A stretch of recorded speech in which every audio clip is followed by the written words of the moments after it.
అందరికీ నమస్కారం. ఒకసారి బ్రహ్మశ్రీ సుభాష్ పత్రి గారికి క్లాప్స్ కొడతాం, సదానంద గారు క్లాప్స్ కొడతాం, పాండురంగ గారు, విజయలక్ష్మి మేడం గారు క్లాప్స్ కొడతాం, పతంజలి మహర్షి గారికి క్లాప్స్ కొడతాం. మనం చెప్పుకుంటున్న సబ్జెక్ట్ పిరమిడ్ మాస్టర్ల యొక్క వినియోగార్థం మనం చెప్పుకుంటున్నాం. పత్రిజీ యొక్క జ్ఞానం కాన్సెప్ట్ ద్వారా ఎన్నో కాన్సెప్ట్ చెప్పుకున్నాం. ఈరోజు పతంజలి యోగ సూత్రాలు, అలాగే పతంజలి అష్టాంగ యోగం. బుద్ధుడు అష్టాంగ యోగం ఏ విధంగా అయితే చెప్పాడో పతంజలి గారు కూడా 8 అంగాలతో కూడిన యోగం చెప్పాడు. యోగము అంటే కలయిక. ధ్యానం యొక్క పర్యాయ పదమే యోగం. ఇక్కడ ఎవరితో ఎవరు కలుస్తున్నారు? ఈ ధ్యాస మీతో కలుస్తుంది. మనకి ఎన్నో యోగాలు ఉన్నాయి. మీరు సంగీతంతో కలిసి ఉంటే నాదయోగము అని చెప్పబడుతుంది. మీరు ఏదైనా ఒక పనితో కలిసి ఉంటే దాన్ని కర్మయోగము అంటారు. లేదా జ్ఞానముతో కలిసి ఉంటే జ్ఞానయోగము. శ్వాస మీద ధ్యాస పెట్టి సాధన చేస్తే ఇది ధ్యాన యోగము లేదా రాజయోగము. శ్రీకృష్ణుల వారు చెప్పారు, రాజవిద్య రాజగుహ్యం పవిత్రమితముద్యమం ప్రత్యక్షావగమం ధర్మ్యం సుసుఖం కర్తుమవ్యయం అని చెప్పాడు. రాజవిద్య రాజగుహ్యం అన్నాడు. అన్ని విద్యలలో రాజు విద్య వంటిది. అలాగే రాజగుహ్యం, గుహ్యం అంటే రహస్యం. ఎన్నో రహస్యాన్ని ఛేదించవచ్చు ఈ యొక్క రాజ విద్య ద్వారా. ప్రత్యక్షావగమం, ప్రత్యక్షంగా అనుభవించవచ్చు. ధర్మం, ధర్మయుక్తమైనది. సుసుఖం, సుఖమైనది. కర్తుమవ్యయం, ఆచరించడానికి సులువైనది. ఇంత గొప్ప సాధన మనం చేస్తున్నాం. మరి బుద్ధుడు ఎంతో జ్ఞానాన్ని అందించాడు. ఆ జ్ఞానాలపైకి మనము అష్టాంగ యోగం గొప్పగా చెప్పుకున్నాం. అలాగే పతంజలి మహర్షి గారు కూడా ఎంతో జ్ఞానం అందించాడు. ఎన్నో విషయాలు చెప్పాడు. ఆధ్యాత్మికంగా గణితాన్ని ఏ విధంగా సూత్రప్రాయంగా కనుక్కున్నారో అలాగే ఆధ్యాత్మిక జ్ఞానాన్ని సూత్రప్రాయంగా చెప్పినటువంటి ఒకనొక మహనీయుడు పతంజలి మహర్షి గారు. ఆయన చెప్పినటువంటి అనేక ఎంతో జ్ఞానాన్ని, ఆ జ్ఞానం పైకి ఉత్తమమైన జ్ఞానం ఈ యొక్క పతంజలి యోగ సూత్రాలు. పత్రిజీ గారు ప్రతి మాస్టర్ దగ్గర గొప్ప గొప్ప విషయాలు తీసుకొని సేకరించి మనకు అందజేశాడు. అంటే పతంజలి మాస్టర్ ద్వారా తెలుసుకున్నటువంటి గొప్ప జ్ఞానం ఆయన ఏంటంటే ఈ యొక్క పతంజలి యోగ సూత్రాలు. మరి పతంజలి మహర్షి గారు చెప్పిన ప్రకారంగా అయితే యమ, నియమ, ఆసన, ప్రాణాయామ, ప్రత్యాహార, ధారణ, ధ్యాన, సమాధి. కానీ పత్రిజీ గారు చెప్పిన ప్రకారంగా అయితే యమ నియమాలు లాస్ట్కి తీసుకువెళ్ళాడు ఆయన. యమ నియమాలంటే యమ నియమాలు కలిగిన వాడు ధ్యానం చేసే అవసరం లేదు. ఒక ఉన్నతమైనటువంటి వ్యక్తి, మంచి జ్ఞానం కలిగిన వ్యక్తి ధ్యానంతో అవసరం లేదు ఆ వ్యక్తికి. మరి పతంజలి మహర్షి గారు ఆ కాలానుగుణంగా చెప్పాడు అన్నమాట. ఆ కాలంలో ప్రతి ఒక్కరూ ఉత్తమమైనటువంటి జ్ఞానం కలిగి ఉన్నవారు. యమ నియమాలు కలిగి ఉన్నారు. అందువల్లనే ఆయన యమ నియమం మొదట తీసుకొచ్చాడు. మరి ప్రస్తుత కాలానుగుణంగా పత్రిజీ గారు ఈ ప్రపంచంలో యమ నియమాలు కలిగిన వాళ్ళు ఎవరు బహు అరుదుగా కనపడతారు. అంటే మనిషి ఏ పరిస్థితుల్లో ఉన్నా ధ్యానం చేయడానికి పూనుకోవాలి అంటాడు పత్రిజీ గారు. వాడు దొంగ అయినా ధ్యానం చేస్తే దొర అవుతాడు. ఏ పరిస్థితుల్లో ఉన్నా మొట్టమొదటి ఆసన సిద్ధి పొందాలి. ఆసనం పతంజలి గారు చెప్పింది ఏం చెప్పాడు? స్థిర సుఖ ఆసనం. మీరు శరీరాన్ని కష్టపెట్టే అవసరం, స్థిరంగా సుఖంగా ఉన్న ఆసనాన్ని ఎన్నుకోండి అని చెప్పాడు. కృష్ణుడు చెప్పాడు ఏ విధంగా సాధన చేయాలో. సమకాయం శిరోగ్రీవం ధారయన్న చలం స్థిర సంప్రేక్ష నాసికాగ్రం. ఆ శ్లోకంలో ఏం చెప్పాడు? సమకాయం శిరోగ్రీవం. కాయం అంటే శరీరం, శిరస్సు, గ్రీవం అంటే కంఠం. శరీరము, కంఠము, శిరస్సు. అక్కడ పై అర్థం ఏం తెలుస్తుంది? ఆ పుస్తకంలో చదివితే మీకు ఈ మూడు స్థిరంగా ఉండాలి, స్ట్రెయిట్గా ఉండాలని చెప్పేసి చెప్పడం జరిగింది. కానీ అది కాదు అంటాడు పత్రేజీ గారు. శిరస్సులో ఏముంటాయి? ఆలోచనలు ఉంటాయి, కంఠం ద్వారా మాట్లాడతాం. అలాగే శరీరాన్ని స్థిరంగా కూర్చోబెట్టి కంఠంలో ఉన్నటువంటి ఈ శరీరం కదలకూడదంటే స్థిరంగా కూర్చోవాలి. కంఠంలో మాటలు శూన్యం చేసుకోవాలి. అలాగే ఆలోచనలు అవి కూడా శూన్యం చేసుకోవాలి. శిరస్సులో ఆలోచనలు ఉండకూడదు, గొంతులో మాట ఉండకూడదు. శరీరాన్ని ఈ మూడింటిని ఏకంగా కూర్చోపెట్టి నువ్వు సాధన చెయ్యని చెప్పేసి పత్రేజీ గారు చెప్పారు. అంటే ఆసన సిద్ధి పొందాలి. మరి ఈ ఆసన సిద్ధి కావాలంటే పతంజలి గారు ఏం చెప్పారు? ఆసనాలు వేయండి అని చెప్పాడు. ఒక గంట సేపు ఆసనాలు వేస్తే ఈ శరీరం శ్రమకు గురైనప్పుడు శ్రమకు గురైనటువంటి ఆ మనస్సు ధ్యానానికి సంపూర్ణమైన సహకారం అందిస్తుంది. ఆ ఉద్దేశంతో పతంజలి గారు చెప్పారు. పత్రేజీ గారు ఏం చెప్పారు? మీరు ఆసనాలు కూడా వేసే అవసరం లేదు, సాధన చేయండి, కూర్చోండి. ఆసన సిద్ధి మీరు చేయంగా వస్తుంది. ఒక సిట్టింగ్లో 3 గంటల సేపు కదలకుండా శరీరాన్ని స్థిరంగా కూర్చోపెట్టే స్థాయి వరకు మీరు ప్రాక్టీస్ చేయాలి. చేస్తూ ఉంటే ఆసన సిద్ధి మీకు తప్పకుండా కలుగుతుంది అని చెప్పాడు. ఒకటి ఆసన, రెండవది ప్రాణాయామ. ప్రాణాయామం అంటే సుఖ ప్రాణాయామం. మనం చేస్తున్నటువంటి సుఖ ప్రాణాయామం. శ్వాస మీద ధ్యాస అంటే సుఖ ప్రాణాయామం.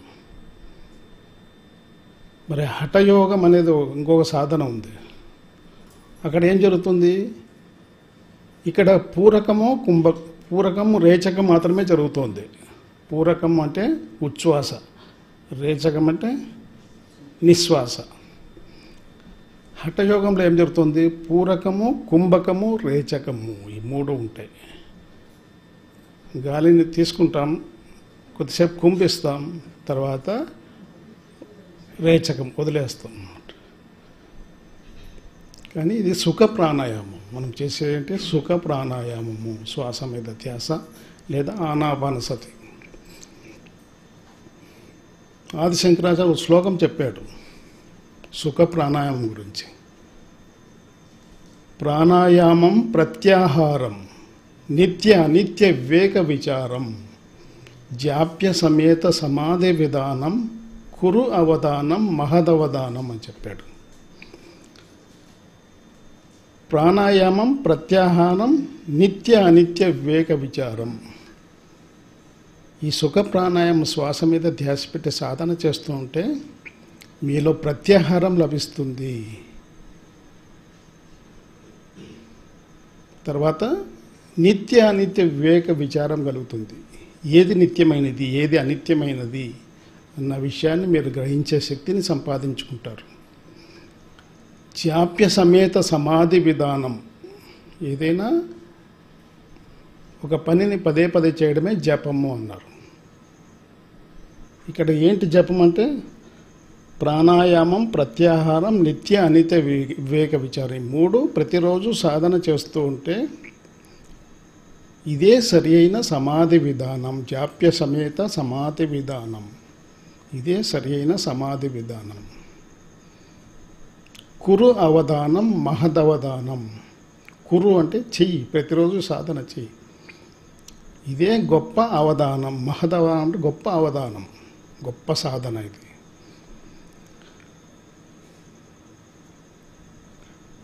ఇటు మొదటి ఏంటి? ఆసన సిద్ధి పొందాలంటే చేయంగా ఆసన సిద్ధి మీకు కలుగుతుంది. తర్వాత ఈ యొక్క శ్వాస మీద ధ్యాస పెట్టి సాధన చేస్తూ ఉంటే ఏమవుతుంది? ఫస్ట్ స్టేజ్ శ్వాస మీద ధ్యాస. రెండవ స్టేజ్ ఏంటి? చిత్తవృత్తి నిరోధం జరుగుతుంది. పత్రిజ్ గారు చెప్పిన ప్రకారంగా అయితే ముందు మనం చెప్పుకుందాం. మొట్టమొదట ప్రాణాయామం, ఈ శ్వాస మీద ధ్యాస పెట్టి సాధన చేయండి. ఇది కూడా ప్రాక్టీస్ చేయండి. ఒక రోజుకి 2 రోజులకి వారం రోజులకి రాదు. చేయంగా వస్తుంది. చాలామంది సంవత్సరాల నుంచి చేస్తున్నా మాకు కుదరడం లేదు అంటారు. ఎక్కడుంది లోపము అంటే మనలోనే ఉంటుంది లోపం. ఎక్కడుంది లోపం అని చెక్ చేసుకోవాలి, ఎవరికి వాళ్ళుగా చెక్ చేసుకోవాలి. ప్రయత్నం చేయాలి. ప్రయత్నం చేయకుండా ఏది మనకి దొరకదు.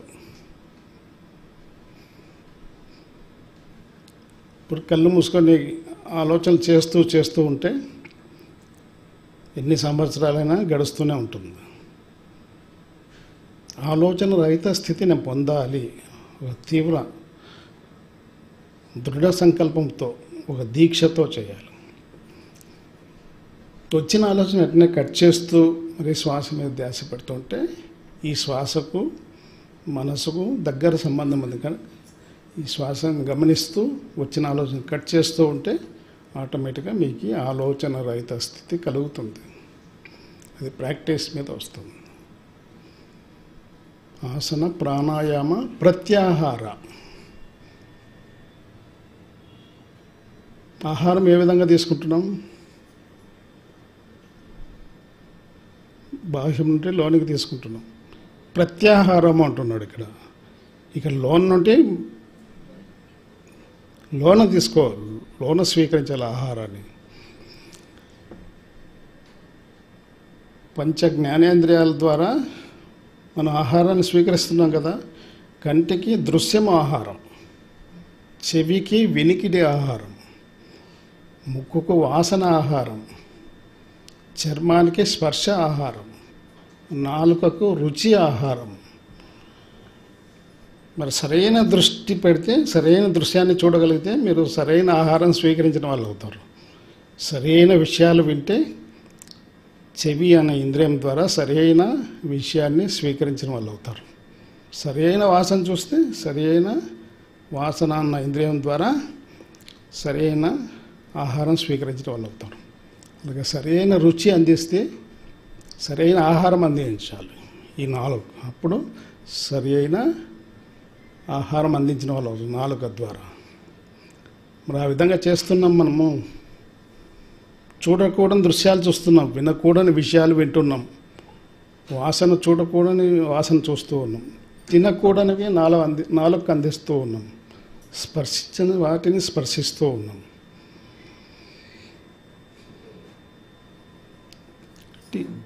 ఇంద్రియాల ద్వారా ఆహారాన్ని లోనికి స్వీకరిస్తున్నాం. ఎప్పుడైతే ఈ ఇంద్రియాలను అంతర్ముఖం చేశారో లోన ఆహారం స్వీకరించడం జరుగుతుంది. దీన్నే ప్రత్యాహారము అన్నారు. ప్రతి ప్లస్ ఆహారము, ప్రత్యాహారం. ఆపోజిట్లో మీరు ఆహారాన్ని స్వీకరించడం జరుగుతుంది. మీరు సాధన చేస్తుంటే కొందరికి దృశ్యాలు కనపడుతుంటాయి. మరి కళ్ళు మూసినారు, మరి దృశ్యాలు ఏ విధంగా చూస్తున్నారు? మీరు చూసే కన్ను ఒకటి ఉంది లోపల. అలాగే బాహ్య విషయాలు వినడం ఆపేశారు. మరి లోన కొన్ని శబ్దాలు వింటున్నారు కదా, అవి ఎట్లా వింటున్నారు?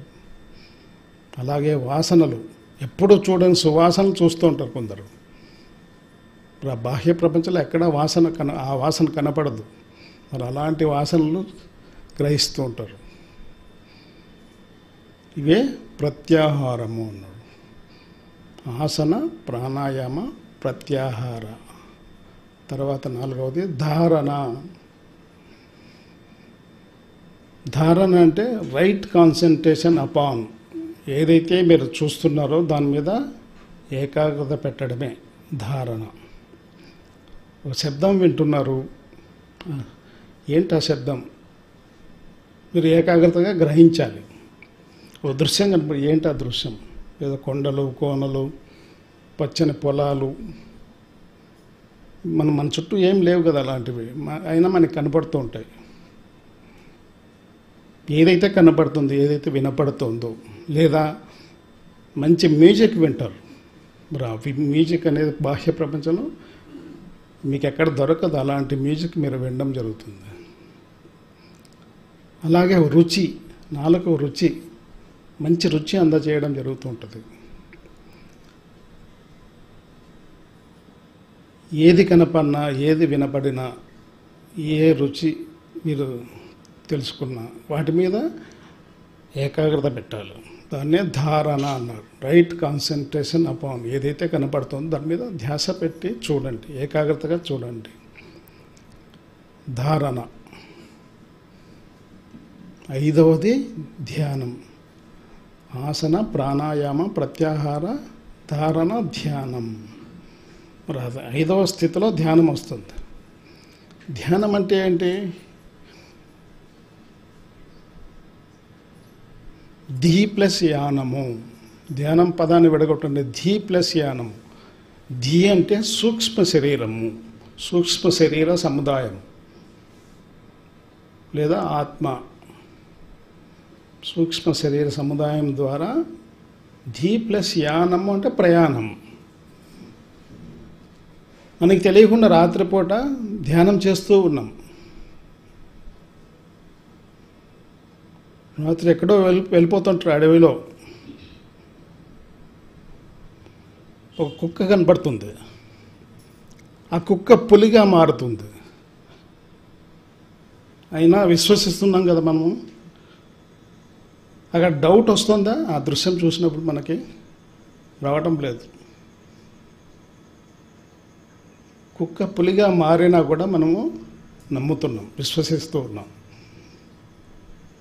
మరి బయటికి బాహ్య ప్రపంచంలోకి వచ్చినాక కలనా అనుకుంటున్నాం. అప్పుడు అదే భౌతిక ప్రపంచంలో కుక్క పులిగా మారితే నమ్ముతాం మనము.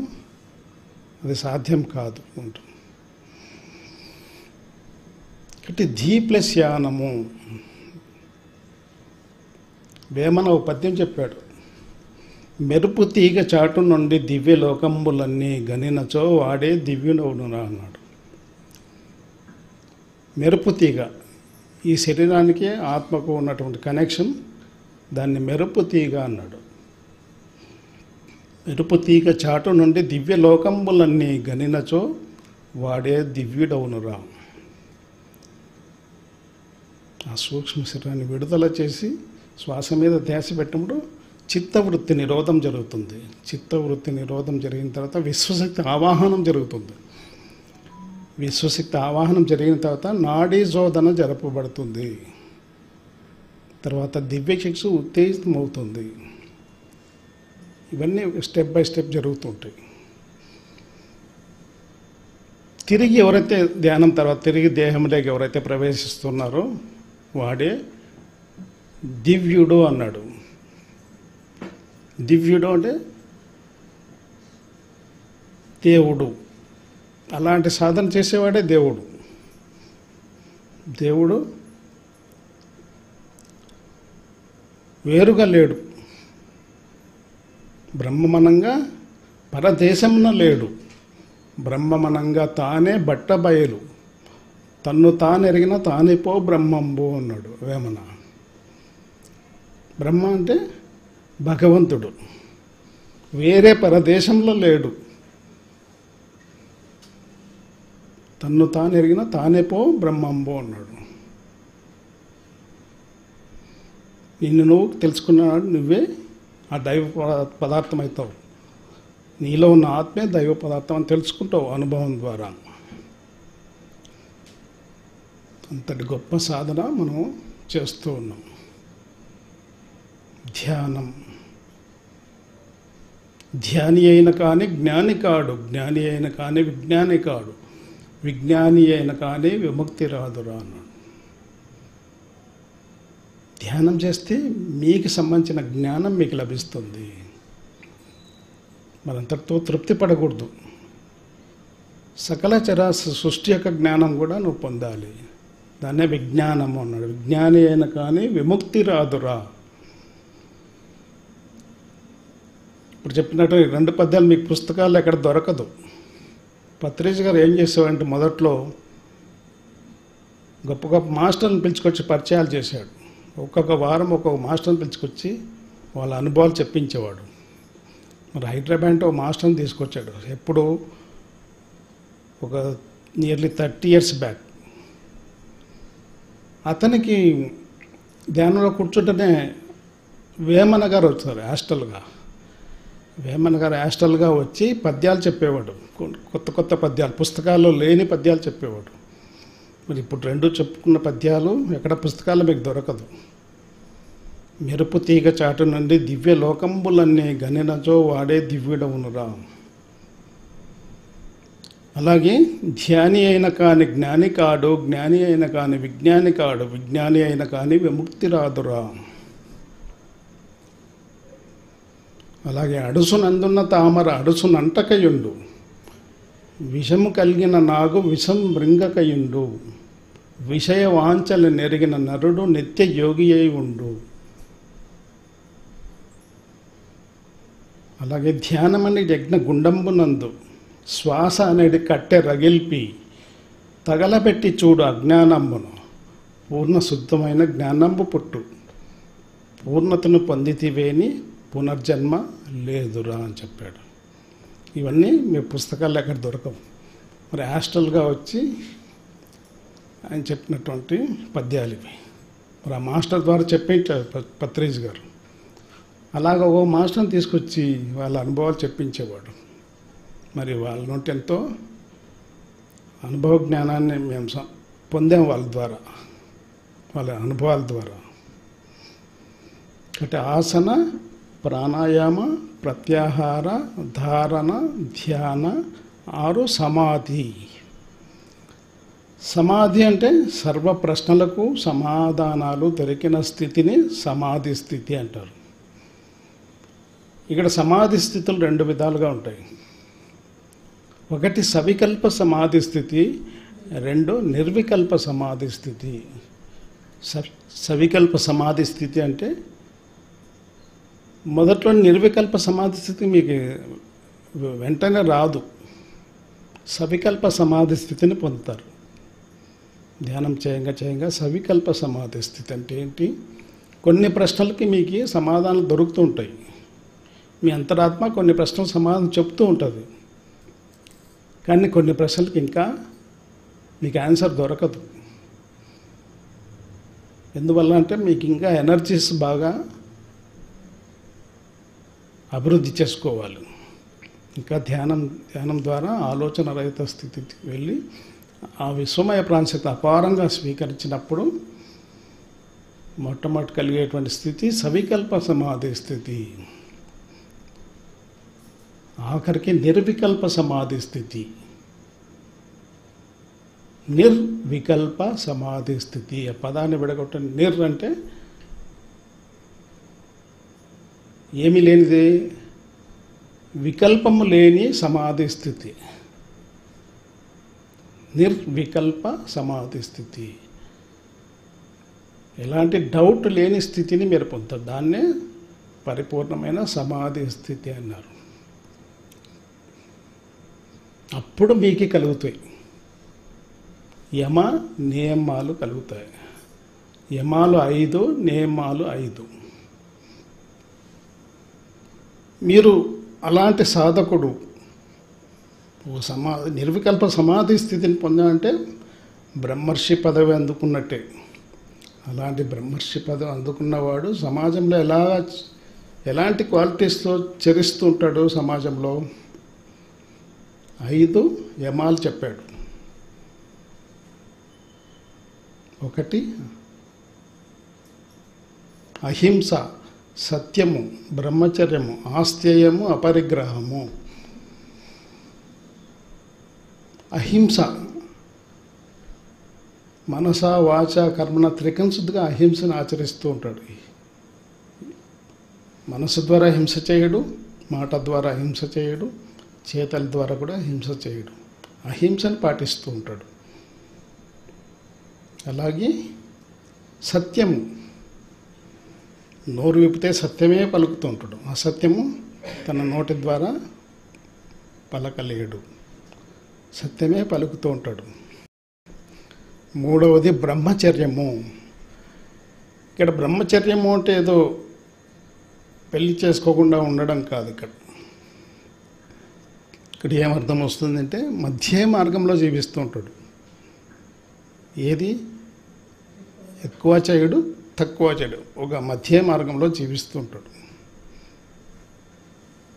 అన్ని విషయాల పట్ల మధ్య మార్గంలో ఉంటాడు. దీన్నే బ్రహ్మచర్యము అన్నారు. అలాగే ఆస్థేయము, ఇది చాలా భయంకరమైనది. అర్షడ్ వర్గాల్లో ఇది ఎన్నవది అంటే ఆరవది. ఆరవది ఏంటి? మాశ్చర్యం.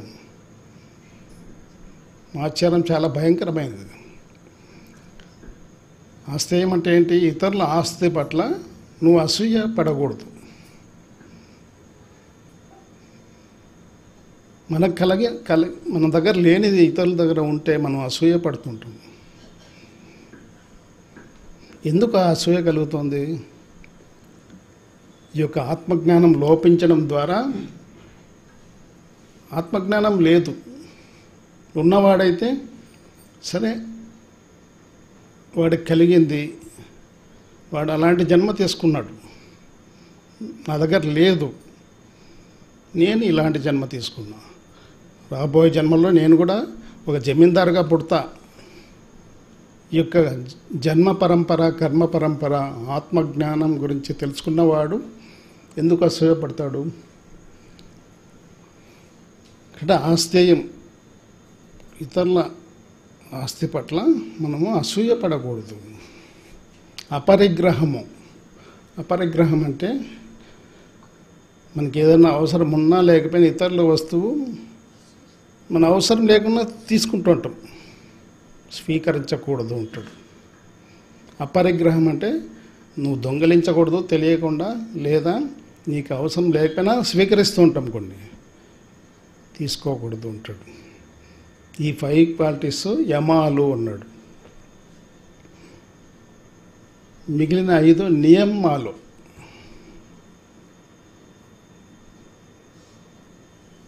ఏంట నియమాలు? శౌచము, సంతోషము, స్వాధ్యాయము, ఈశ్వర ప్రణిధానము. తపస్సు, ఈశ్వర ప్రణిధానము. శౌచము, సంతోషము, స్వాధ్యాయము, తపస్సు, ఈశ్వర ప్రణిధానము. ఈ 5 నియమాలు. దైనందిక జీవితంలో నువ్వు వ్యక్తిగతంగా ఈ 5 నియమాలు పాటిస్తూ ఉండాలి. నువ్వు ఆ స్థితిలో శౌచాన్ని పాటిస్తుంటావు, అంటే శుచి, శుభ్రత. నువ్వు అంతర్గతంగా శుచిగా ఉండాలి, అలాగే వారి యొక్క అంతర్గతంలో శుచిగా ఉంటాడు. అలాగే సంతోషము. సంతోషం అంటే మీకు నవ్వు రావాలంటే లోన ఆనందంగా ఉంటే కదా నవ్వు వచ్చేది. ప్రాక్టీస్ చేస్తున్నారు నవ్వు కోసం, లాఫింగ్ క్లబ్స్ పెట్టుకొని నవ్వుకుంటున్నాం. అది కాదు నవ్వు అంటే. నువ్వు లోన సంతోషం కంటే బాహ్యంలో కూడా సంతోషాన్ని వ్యక్తం చేస్తావు. పత్రిజ్ గారు నవ్వు ఏ విధంగా ఉంటుంది, ఎంత అద్భుతంగా ఉంటుంది నవ్వు, ఇంకా చూడాలనిపిస్తుంటుంది, అంత అద్భుతంగా నవ్వుతాడు ఆయన. ఇటు లోన సంతోషం ఉంటే బాహ్యంలో కూడా నువ్వు నవ్వుని వ్యక్తం చేయవచ్చు. లోన బాధ, దుఃఖం పెట్టుకొని నువ్వు బాహ్య ప్రపంచంలో ఎట్లా నవ్వుతావు? నువ్వు ఊరికే పళ్ళు కనపడితే అయిపోయినా అది నవ్వు అవుతుందా? ఇటు లోన సంతోషం ఉంటే బాహ్యంలో కూడా సంతోషాన్ని వ్యక్తం చేస్తావు. తర్వాత తపహ.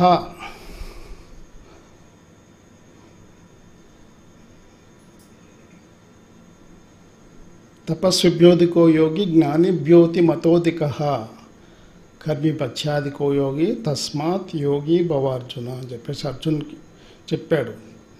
నువ్వు ఎందుకు దుఃఖిస్తున్నావు అంటే నువ్వు ఇంకా యోగివి కాల.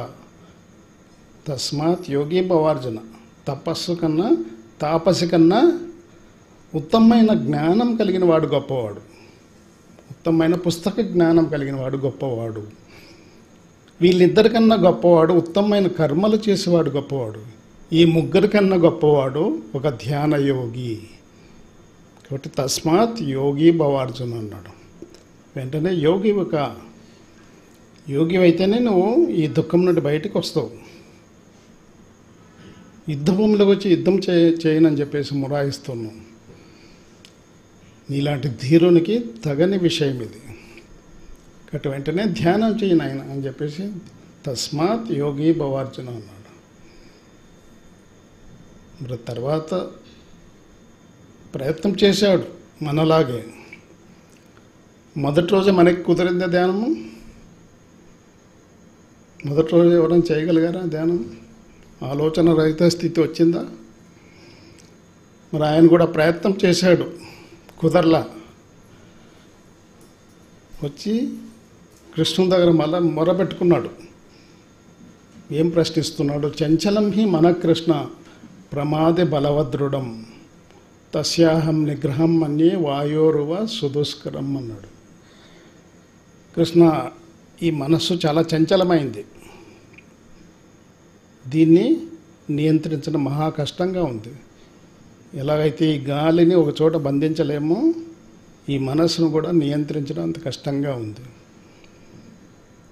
ఇంకా ఏదైనా ఈజియెస్ట్ మెథడ్ ఉంటే చెప్పు కృష్ణ అని చెప్పేసి వేడుకున్నాడు. వెంటనే సమాధానం చెప్తున్నాడు కృష్ణుడు. అసంశయ మహాబాహో మనోదుర్నిగ్నహం చలం. నువ్వు చెప్పిన విషయంలో సంశయమే లేదు, నేను కూడా అవస్థపడిన మొదట్లో. కాబట్టి నీకు కూడా తప్పదయ్యా, చాలా దృఢమైనది, చాలా దీన్ని నియంత్రించడం కష్టమే మనస్సుని. కానీ రెండు విధానాలు చెప్తా. ఆ విధానాల వల్ల నువ్వు ప్రాక్టీస్ చేస్తే నువ్వు తప్పకుండా నీ మనస్సుని నీ ఆధీనంలోకి తెచ్చుకోగలవు. ఏంటా రెండు విషయాలు? అభ్యాసేనతు కౌంతేయ వైరాగ్యేన చ గృహతే. అభ్యాసం చెయ్యి, ప్రతిరోజు ప్రాక్టీస్ చేయి. వస్తే రాని ఆలోచనలు ఉంటే ఉండని, పోతే పోని అని చెప్పేసి తృప్తి గురించి చెప్పాడు కదా సదానంద యోగి గారు. వస్తే రాని, ఉంటే ఉండని, పోతే పోని. అలాగే ఆలోచనలు కూడా వస్తే రాని, వెంటనే కట్ చేయి.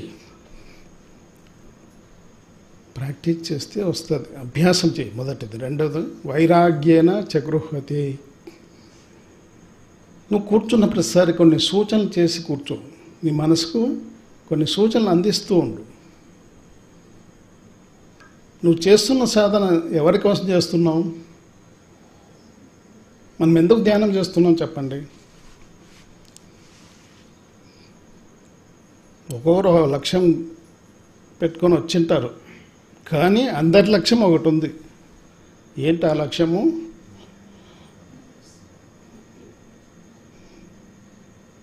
అదే ఆత్మ గురించి తెలుసుకోవాలనే కదా, ఆత్మ ఎదుగుదల కోసమే కదా సాధన చేస్తున్నాం.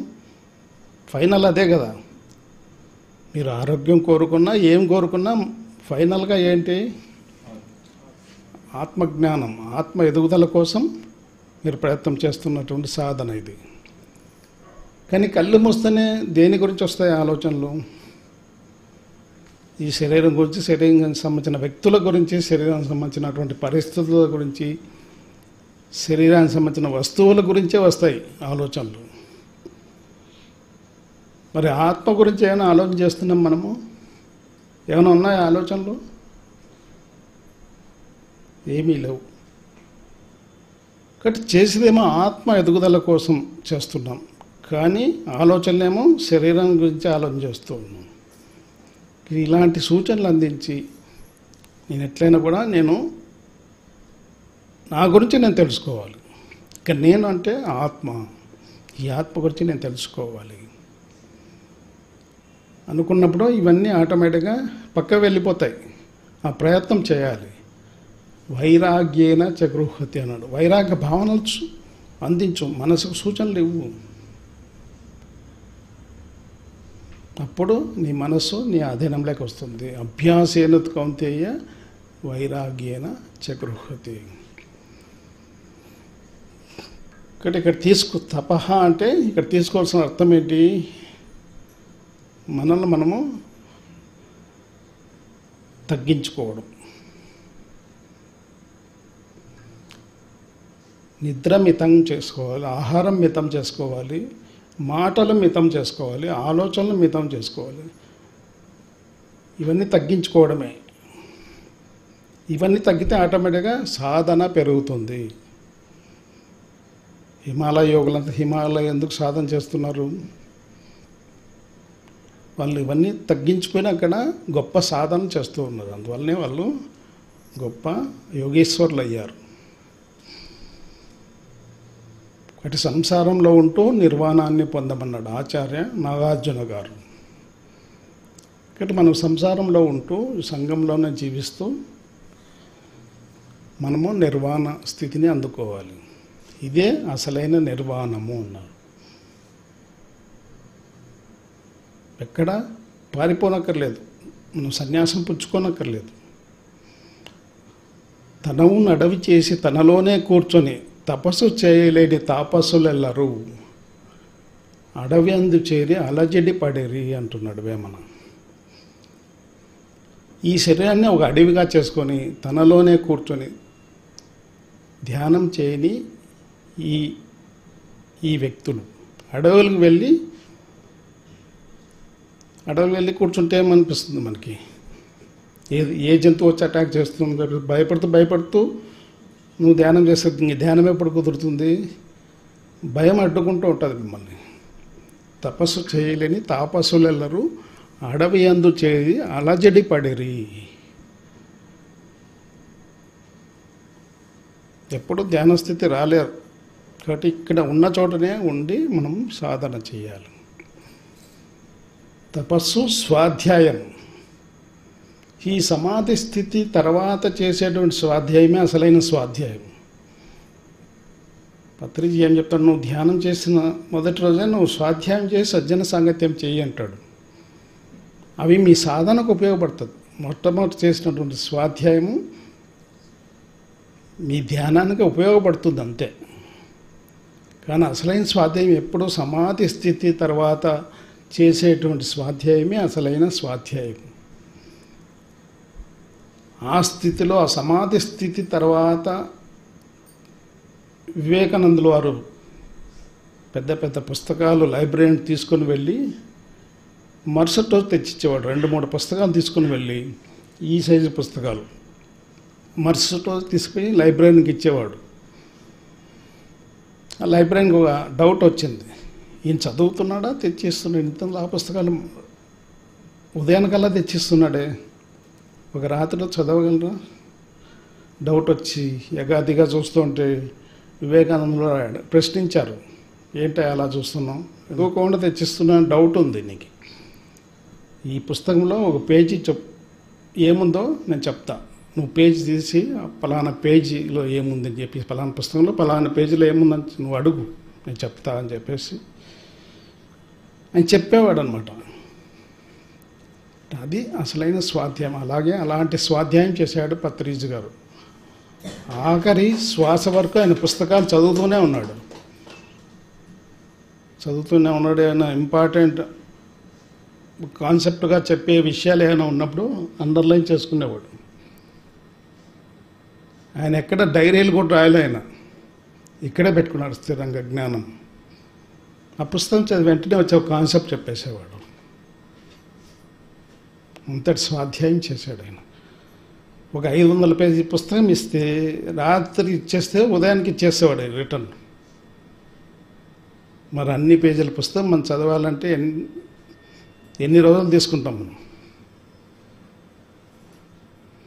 సంవత్సరమైనా మనం చదవలేము. 2 పేజీలు చదివితే ఎప్పుడు చదవాలా? అప్పుడు చేసేట స్వాధ్యాయమే అసలైన స్వాధ్యాయం. తపస్వాధ్యాయ ఈశ్వర ప్రణిధానైన క్రియాయోగ అన్నారు. ఈశ్వర ప్రణిధానం, ప్రతివాడు దైవంతో సంభూతుడే, ప్రతి జీవి దైవంతో సంభూతుడు, ప్రతి జీవులను ఆ యొక్క ఆత్మే వ్యాపించి ఉన్నది.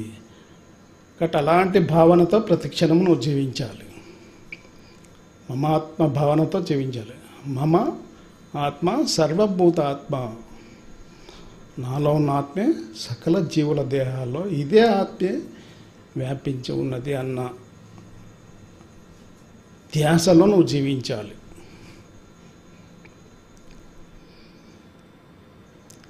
పతంజలి గారు ఏం చెప్పారు? తపస్వాధ్యాయ ఈశ్వర ప్రణిధానైన క్రియాయోగ, ఇదే క్రియాయోగము అని చెప్పాడు.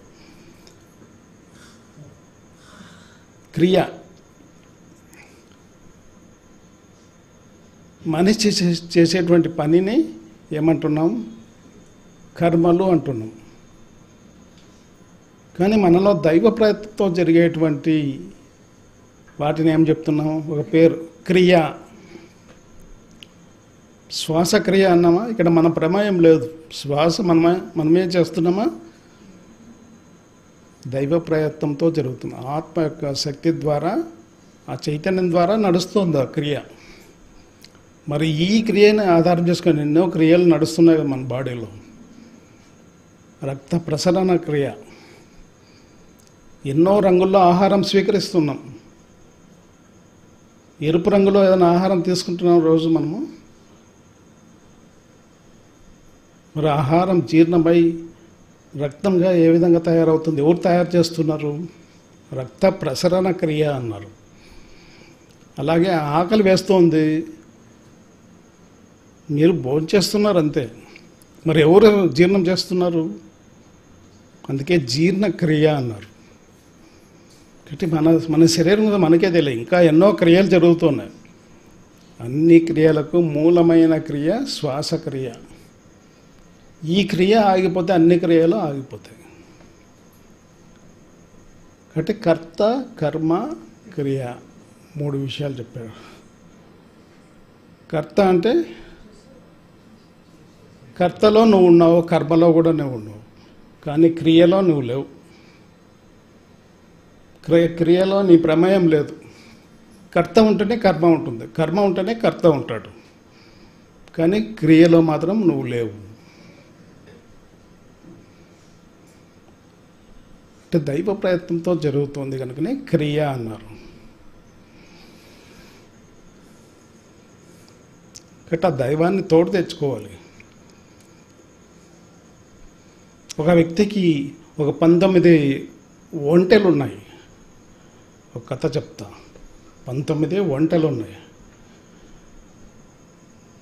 ఆ వ్యక్తి అనారోగ్య సమస్యలతో చనిపోయాడు. ఆయన శరీరంలో ఉన్నట్టు వీలునామా రాశాడు. తనకి ఒక కూతురు, కొడుకు, ఒక సేవకుడు ఉండేవాడు. వీలునామాలో ఏం రాశాడు? ఆయన ఆస్తి ఏంటి? 19 ఒంటెలు. సగభాగం కొడుకు వెళ్ళాలని చెప్పేసి రాశాడు.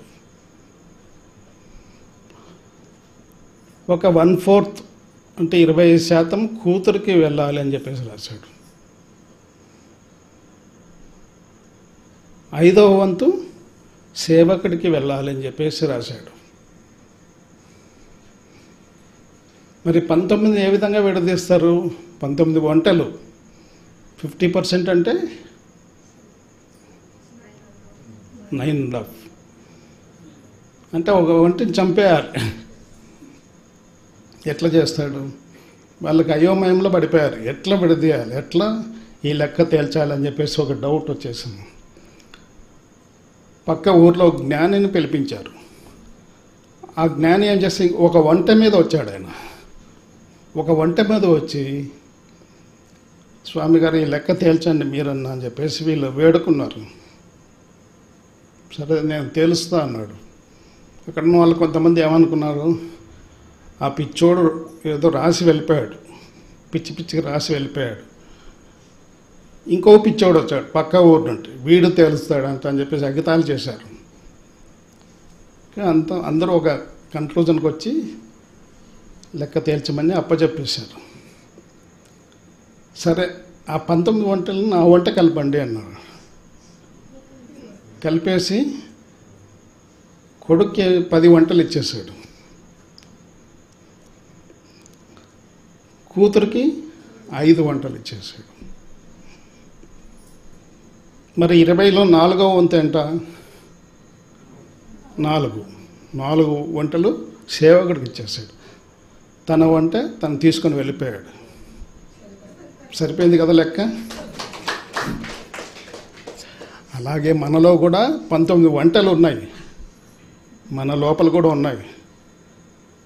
పంచ జ్ఞానేంద్రియాలు, పంచ కర్మేంద్రియాలు, పంచవాయువులు ఉన్నాయి కదా. ఏంట వాయువులు? వ్యాన ఉదాన ఏవో చెప్తారు కదా, పంచవాయువులు.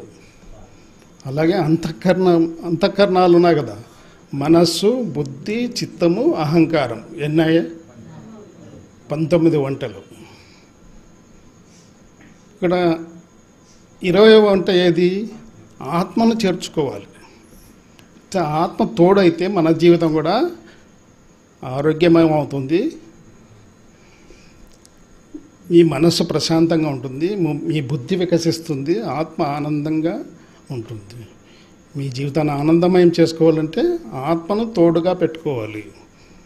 ఆత్మను తోడుగా పెట్టుకోవాలంటే మనం ప్రతినిత్యము పత్రి చెప్పినట్టు ధ్యానము, స్వాధ్యాయము, సజ్జన సాంగత్యాలు, సాధన తప్పనిసరిగా తుది శ్వాస వదిలే వరకు చెయ్యాలి చెయ్యాలి చెయ్యాలి చెయ్యాలని 100 సార్లు చెప్పాడు స్టేజ్ మీద పత్రిజీ గారు.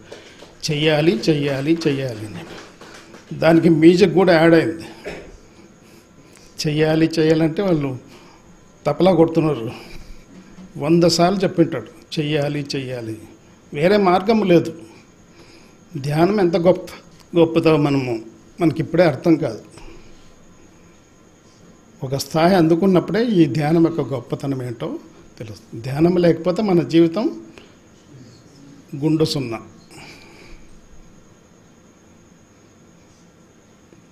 ధ్యానం చేస్తే నువ్వు హీరో అవుతావు. ఎప్పుడైతే నువ్వు జీరో అని తెలుసుకుంటావో అప్పుడు హీరో అవుతావు. నువ్వు జీరో అని తెలుసుకోవాలంటే అంతరంగా ప్రయాణం చేయాల్సిందే. తనలో సర్వం ఉండగా తన లోపల వెతుకలేక ధర వెతికెడి ఈ తనువుల మోసేడి ఎద్దుల మనముగా తెల్పంగా వశమే మహిళ వేమ అని చెప్పాడు. తనలో సర్వం ఉన్నది, మీలోనే ఉన్నది సర్వం. ఆ సృష్టిగా తన శక్తిని, తన జ్ఞానాన్ని మన అందరికీ సమానంగా ధారపోశాడు. హెచ్చుతగ్గు ధారపోయేలా సర్వసమానంగా అందించాడు. మరి ఎక్కడ నిక్షిప్తం చేశాడు? ఆత్మలో నిక్షిప్తం చేశాడు ఆ శక్తిని, జ్ఞానాన్ని. మనం అన్ని బాహ్య ప్రపంచంలో ఎదుగుతూ ఉన్నామా లేదా? శరీరానికి అనారోగ్య సమస్యలు వస్తే బాహ్య ప్రపంచంలోనే విరుగుడు కోసం హాస్పిటల్ చుట్టూ తిరుగుతున్నామా లేదా? అలాగే ఆర్థిక ఇబ్బందులు వచ్చినా బాహ్య ప్రపంచమే, ఏం సలహాలు కావన్నా బాహ్య ప్రపంచమే, ఏం సమస్యలు వచ్చినా బాహ్య ప్రపంచంలో గుడికి వెళ్ళి నువ్వు ప్రార్థిస్తూ ఉన్నావు నీ సమస్యల గురించి మొరపెట్టుకుని. కానీ నీలోనే సర్వం ఉన్నది. నీ డాక్టర్ మీలోనే ఉన్నాడు, మీ మిత్రుడు మీలోనే ఉన్నాడు, మీ దైవం మీలోనే ఉన్నాడు. తనువుల మోసేటి ఎద్దుల, ఈ శరీరాన్ని ఒక ఎద్దుల్లాగా మోస్తూ కాశీలో దేవుడు ఉన్నాడు, కన్యాకుమారిలో ఉన్నాడు, అక్కడ ఉన్నాడు, ఇక్కడ ఉన్నాడు అని చెప్పేసి వెతుకుతూ ఉన్నాం. వెతికినంతకాలం దొరకదు. మనసులోన ముక్తి మరి ఒక్క చోటను వెతకబోవాడు వెర్రివాడు. గొర్రె చంక పెట్టి గొల్లెడెతుకు రీతి.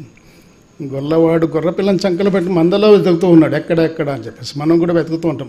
అద్దాలు పెట్టుకుంటాం, అద్దాలు మళ్ళీ బయట వెతుకుతుంటాం. పెన్ను ఇక్కడ పెట్టుకుంటాం, మరి పెన్ను ఎక్కడ చూస్తుంటాం.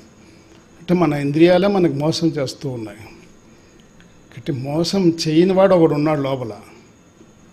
ఇంద్రియాలకి ఇంద్రియమైన వాడు వాడే ఆత్మస్వరూపుడు మనందరిలో ఉన్నాడు. మరి ఆయన తెలుసుకోవాలంటే ధ్యానం, స్వాధ్యాయం, సజ్జన సంగత్యాలు ప్రతిరోజు సాధన చెయ్యాలి. Okay, thank you very much. My dear master, చాలా అద్భుతమైనటువంటి ప్రసంగం, ఆధ్యాత్మిక జ్ఞానం మనం అందుకుంటున్నాం. ఒకవేళ మనకు అవి జరగలేదే అని అనుకుంటాం, కానీ కార్యకారణ సంబంధం ఉంటుంది కనుక మళ్ళా రెండవసారి మనము ఎంతో విపులంగా ఈరోజు జ్ఞానం అందుకున్నాము. ఈ జ్ఞానము అందించినటువంటి పత్రిజీ సారికి ఒకసారి మాట్లాడుతాం. అట్లే విజయ్ కుమార్ దంపతులకు ఒకసారి, సదానంద యోగికి ఒకసారి, పతంజలికి మహర్షికి ఒకసారి.